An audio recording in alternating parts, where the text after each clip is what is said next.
Welcome to Subramani. I'm going to talk to you about Lord Ganesha. So, Ganesh Chaturdashi ki hardik shubhkamnaएं. May the best things happen to you this Ganesh Chaturdashi and for the next 1 year. Vignaharta that he is. So, I'm going to talk to you a little about Lord Ganesha's form and investing. Of course, you could talk about philosophy or what I learned from Lord Ganesha, kind of a thing. He's revered in Hindu mythology as the remover of obstacles and the embodiment of wisdom. And obviously, we can draw metaphorical lessons that can be applied to investing. So, drawing from his elephant head, size of his ears, flexibility of his trunk, sharp focus with his small eyes, right? So, all those things, his trunk, his tusk, and how he thought it important enough for writing Mahabharata to break his tusk, right? So, the elephant's favorite is the tusk. So he was willing to break it to write. He was a scribe with Vyasa dictating it, right? So I'm just putting together all that. So first of all, Lord Ganesha has got a large head, so which means investing requires a lot of wisdom. It's not so much about it's applied knowledge that is required.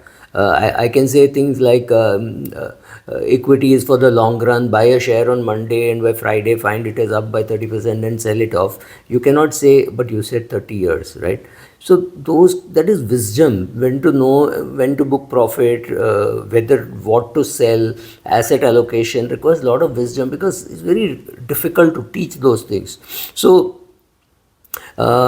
his elephant head symbolizes intellect, broad-mindedness, and the pursuit of knowledge, right? You could even say pursuit of satisfaction, happiness in life, etc., but largely pursuit of knowledge. In investing, this means educating yourself thoroughly because before making decisions, before you start investing, till you don't know where to invest, best thing is to be in an index fund. But you have to research asset classes, understanding risk, risk return dynamics, what is happening, little bit of geopolitics, little bit of macro, and align investment with your long-term goals like retirement or wealth creation. Now, fund managers come and say, oh, you should put all the money in balance advantage fund or in multi-asset fund. They're right. But that may not be applicable to you. For you, 3 months later, if you need money for your child's school admission or college admission, you're not going to be able to invest that amount. So taking the general knowledge and specifically applying it to yourself, that requires wisdom, right? Instead, analyze options such as mutual funds, stocks, fixed deposits, whatever, and to build a balanced portfolio. That's what you could do using your wisdom. See how much of the general knowledge in the world is applicable to you and your portfolio. Big ears, obviously it means listen attentively and stay informed, right? We always say that 1 mouth and 2 ears means listen more than you talk. So lamba karna, right? Ganesha's big ears, what does it show? It just shows a receptiveness to ideas and advice. Investors should see what is happening in the market, should see how much of macro to look at, how much of micro to look at various options. Or you say, no, I will outsource all this to one advisor, or I will do all this through 3 fund managers. Then it is for them to worry about where to invest, whether to buy pharma now or sell steel or buy auto, whatever. I will leave the decision making to them. So that also makes sense. Or attend webinars, financial seminars, read books, increase your knowledge. You actually need to do a combination of both. You cannot completely outsource what you do not know, right? So look at various diverse strategies and see what is applicable to you.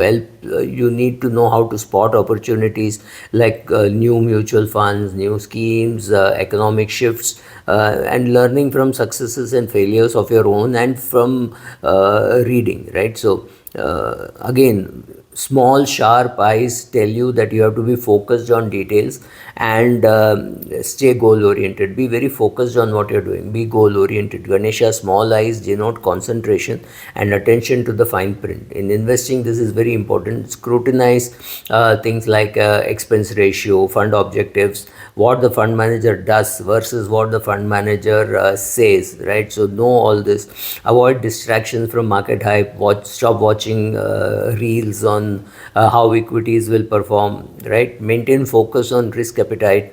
Your risk appetite, your objective is more important than what gyan you can get in the news, right?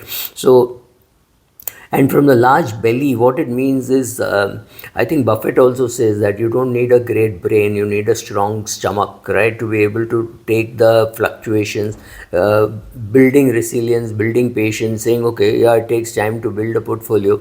Rome was not built in a day, but remember, Hiroshima and Nagasaki were destroyed in a few seconds, right? So, Ganesha's belly or Lambodara signifies endurance, digesting both good and bad experiences, contentment.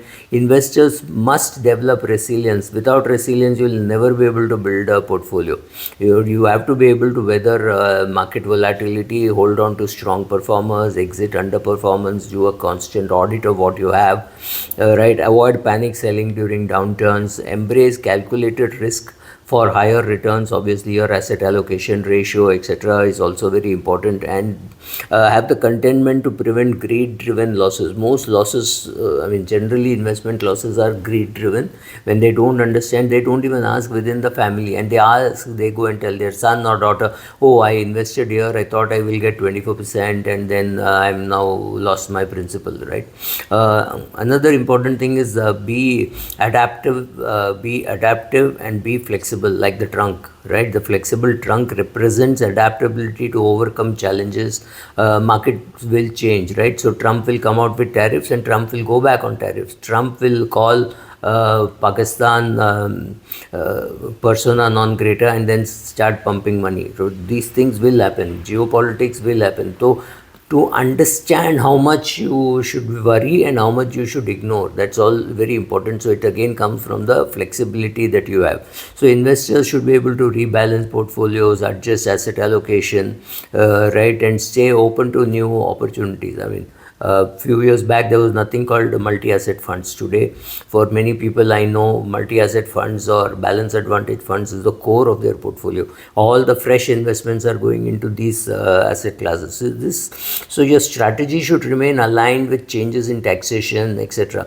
It's not that you can think about taxation. If you're saving money for your 3-year-old daughter's education, 20 years later what will happen, or 17 years later what will happen, is not what you can predict. But when things change, you have to realize, like for example, in India today, it does not make sense to put some money in equity and some in debt, because debt is taxed at a very different and a higher rate. Instead, if you could just put in a balance advantage fund, you will pay lesser tax, right? So simple things, this changes in taxation, etc., will keep happening. And then of course, a remover of obstacles, Vignaharta.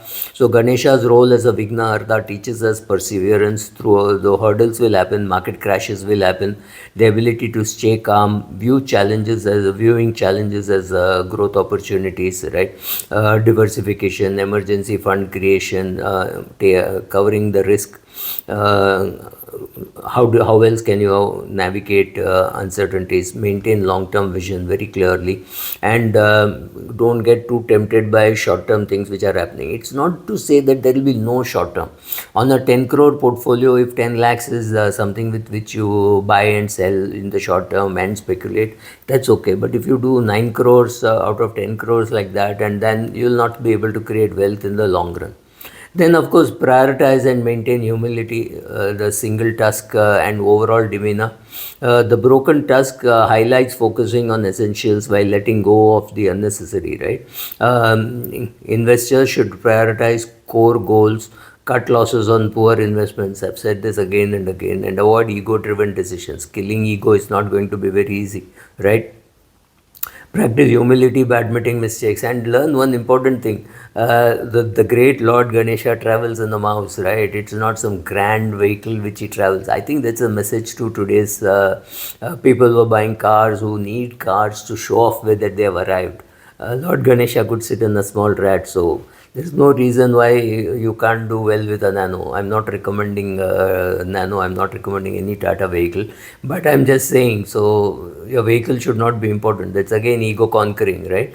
So, learning from experts and all that you keep doing, and then these underscore the successful investing from Ganesha's path.